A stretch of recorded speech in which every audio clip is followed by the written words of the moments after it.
Yo, so today we have a guide to attackers in Opbr, and yeah, I decided to make this because a lot of people just run into games as attackers and just hard focus on kills. And yeah, sure, this is what like attackers are built to do, you know, get kills and shit, but it can pretty much also lead to completely losing the game as well. Like if you overdo it, y'all have probably experienced it yourselves, you know, where her teammate like be doing too much and then ends up selling the game. And yeah, before we start, you know, if you play Shanks or Roger, disregard this video completely, ignore it, keep it pushing, dislike the video, you know, keep doing what you're doing, you know, y'all got it, bro. I'm sure it'll work out somehow.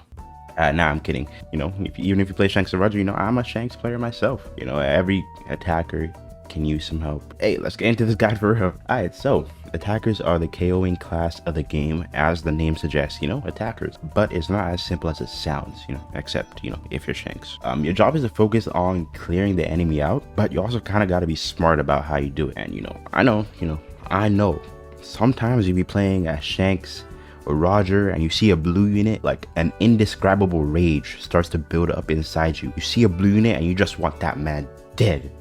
And then you start chasing them down. Stop! Think for a second. I know it's hard, but is it worth leaving the flag open to chase this blue unit? Think for a second. But before we start getting into the actual playstyle, let's talk about the medals for attackers. For a majority of attackers, the triple Luffy set is the most common set and pretty much the best set universally. You can run this on pretty much any attacker and it will be effective even if that attacker has better set. If you don't have those specific attacker sets, triple Luffy will pretty much be like fine.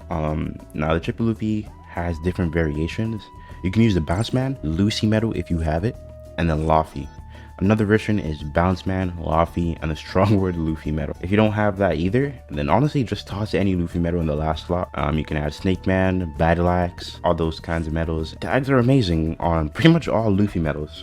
You can even stray away from triple Luffy a little bit and add Dressrosa Zoro to the last slot, and you know, he provides decent tags too. HP and attack is probably the most common like combo for stats.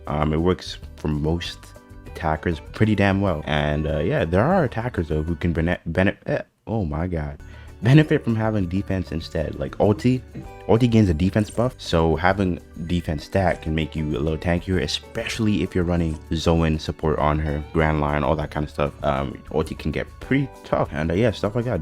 It really just depends on the character you're playing. And yeah, if you need like certain specific medal sets for different attackers, which some attackers do need specific medal sets to like maximize their potential. For example, young Dofi, like he pretty much shreds, destroys everything when he has a crit medal set, like the Rain and Wolf medal set, or you can run this Soba Mask, Silver Cart medal, stuff like that. But again, you can run a typical triple Luffy set and do fine with both.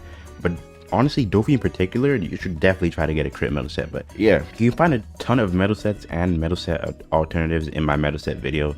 And yeah, I'll link that below. And if I remember, it'll be in the cards. That should pop up right now. Did it pop up? Did it? Did it pop up? No? Yeah? Okay. So, how should you be playing attackers? While playing an attacker, your job isn't just to kill people. Yes, killing people, like I mentioned, is their main purpose. You know, they're built to do that. But while also doing that, you should be protecting your defenders, you know, making sure your defenders are only the last line of defense, and minimizing the amount of HP they lose can pretty much guarantee that, you know, they'll be able to defend that flag very well if they only have to fight as a last resort. You should also be clearing out the enemy defenders so that your runners can capture a flag. So attackers are shockingly pretty good at supporting their allies, you know, if they're played properly. Doing too much and chasing down kills, especially in a meta where defenders are kind of non-existent right now. You may have noticed that you can sometimes go multiple games without having a defender on your team. So running around chasing people just to kill them may lead to your flag like being open to a backhand or like a last second clutch, and you can look mad stupid. Most of the time, if you have a defender on your team, you can just leave the runners to them. No need to chase runners around unless they run right into you. Defenders are built to handle runners.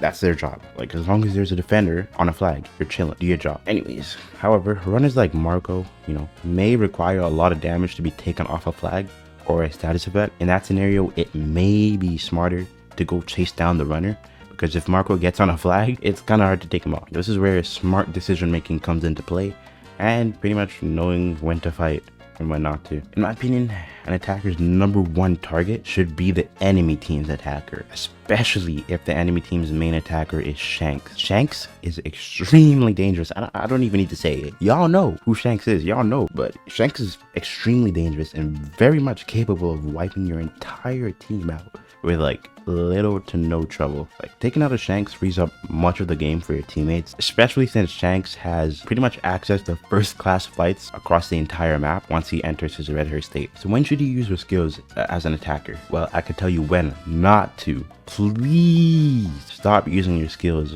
against a Silver Mask right off the bat. Silver Mask has a shield that can tank a hit, meaning you just wasted a whole skill and you just got slapped in the face with a stagger too. You know he's laughing at you behind you, that screen, right? You look dumb. Don't be that guy. Using your skills is also not very smart when fighting an enemy that's already on low HP. Kill them with your normals and save the skill. You may regret using it rashly when you need to fight another person and you don't have that skill up because you wasted it on some dude that's on 10 HP that you get killed with your normal attack. Think twice before using your skills on a character who can go invincible. Examples of this are Shank's skill 2, Zephyr's skills, Miss Golden Week, any unit with a counter like Yamato, Vista, Sugar, EX Luffy when he transforms, and more. So baiting out a skill is almost always the best in this scenario, as you may end up wasting a skill if they go invincible, like right as you do it. Then you end up looking like that guy. Don't be that guy. Anyways, this goes for any character when you're playing any role, but knowing the traits and skills of all the meta and even some non-meta units will give you a huge helping hand when deciding how to approach or even fight them. Now for some general tips for attackers, please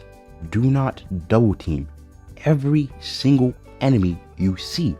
Nobody asked for a threesome. While you're fighting 2-on-1, leaves 3 enemies to fight only 2 of your teammates. Unless you're double teaming someone like Shanks, Roger, or maybe a super tanky defender like Z, you're playing at a disadvantage. Secondly, when your defender says, "I'm defending," that means he is defending. He doesn't need you to supervise him. Please carry on with your day. Otherwise, I promise you, you're gonna look like that guy. Do not be that guy. Now, baiting a dodge. Baiting a dodge is one of the most impactful things in a fight. It can pretty much lead to a comfortable win if done right. 99% of the time, you can bait a dodge using your normal attack to scare the enemy into dodging, and then using your own skill right after to finish it off. You can add to this by baiting their dodge, then waiting for them to panic and use a skill because they think you're gonna attack them. Then once they use that skill, perfect dodge it and then do your own combo to finish them off. Sometimes though, you'll face a good player who doesn't get baited easily. For example, many top players conserve their dodges for the right moment. In this case, you're fucked. Good luck. Have fun. On a real note though, when I face these kind of players, I just play extra passive as well. They may try to predict a skill and get a perfect dodge, so I usually stick to normal attacks and not overcommit to anything that may lead to me losing the fight. So that's pretty much all the tips I have for attackers, so for a summary, essentially knowing, the playstyle of units in the meta right now is going to help you a lot. Like as a general, as a foundation for going into any fight as an attacker. And then also make sure you don't overcommit. Like I said, you don't need to run around. You don't need to chase people down just because they exist on a map. If someone's coming towards you, fight them. If you see someone that needs to die, like a defender, go fight them.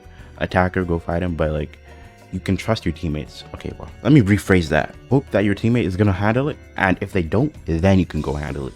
But most of the time, a defender is pretty much going to defend against a runner. It's pretty simple stuff. You don't need to hard focus on kills.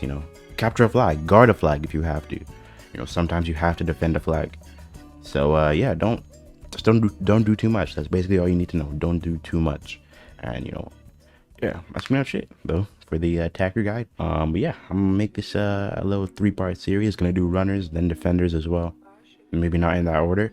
But yeah, hope you guys enjoyed. Let me know if you have any other attacker tips in the comments and shit. Hopefully this helps. It's not like a crazy in-depth guide or anything, just a general guidelines that I use when I'm playing attackers, as well as I see other people using.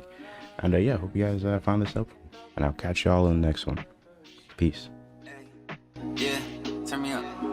I was a bit with all the things I wish I would've said. Just running through my head, I need a suit of it. I need to do again, I mean to do over. I drink too much and then it look like 2 of us swimming in the pool of sin and I'm drowning. I wasn't grounded when we had electricity, you bitch.